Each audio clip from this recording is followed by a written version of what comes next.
It's a new, in-your-face documentary done by a local director and producer that traces the history of the gay movement here in Houston from the late 1950s to the present. And the subject of the documentary is longtime community activist Ray Hill. I am the one queer ex-convict you will meet in your lifetime who grew up to be who his mother intended him to be. And there's just no question about that.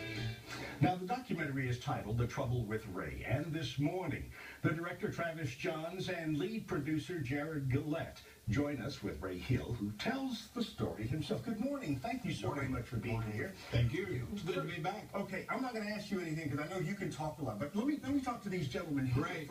They're the magicians. What made you want to do a film about the history of the gay movement here in Houston? Well, it was a project going to be 3 to 5 minutes, and as you know, Ray likes to talk, and we, decided, after that, a 24-minute piece, there were a lot of stories that I knew, living here, I had not heard before, so there was a lot there that we hadn't known about, and, he tells it so colorfully, we decided, yeah, absolutely.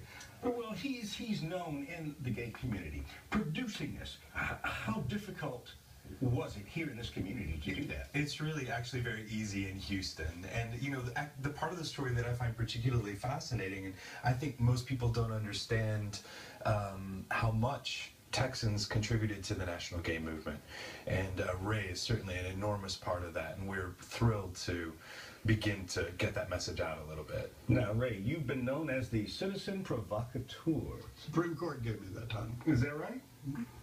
Why did you come out at such an early time when, if you said you were gay, you were really ostracized? I experienced some homophobic violence against people that I knew, even when I was like in junior high school. Beating up the gay kids, making fun of them. That didn't happen to me because I was a big guy, but it happened to people that I knew. And I just couldn't sit quietly on the sidelines and watch that happen. Now, figuring out how to translate, well, in the 50s, we didn't know about the gay movement because it was not. But as it began to evolve, translate what's going on in San Francisco and New York into Texana, because politics are inherently local. And you talk about politics in this film, sure, and how politics affected the gay and lesbian community. Sure. Well, I took a note from Malcolm X. Malcolm X did not care what white people thought about black people. He only cared what black people thought about black people. And so from early on, I didn't care what straight people thought about gay people. I only cared what gay people thought about gay people. Now, gentlemen, you had a screening last night. I was not able to make it, but I hear the screening was absolutely packed and you had to turn away some folks. Yeah, it was a great crowd, a great response. We had screened this a month ago in Los Angeles with the Texas Filmmakers Showcase, and that was great, but I mean, to see it screened here, and especially have Ray in attendance, it really was absolutely very special. Okay, what about some other screenings around the state? Let me know when that's going to be happening. More screenings coming with the Texas Filmmakers Showcase in Dallas, Austin, San Antonio in the fall, and then here in Houston as part of Houston Cinema Arts Fest in November.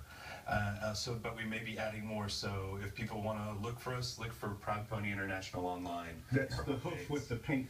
The hoof with the pink polish on the hoof. That's right. The one. Are you surprised at the acceptance now of a film like this? Surprised. I planned it. I've been working.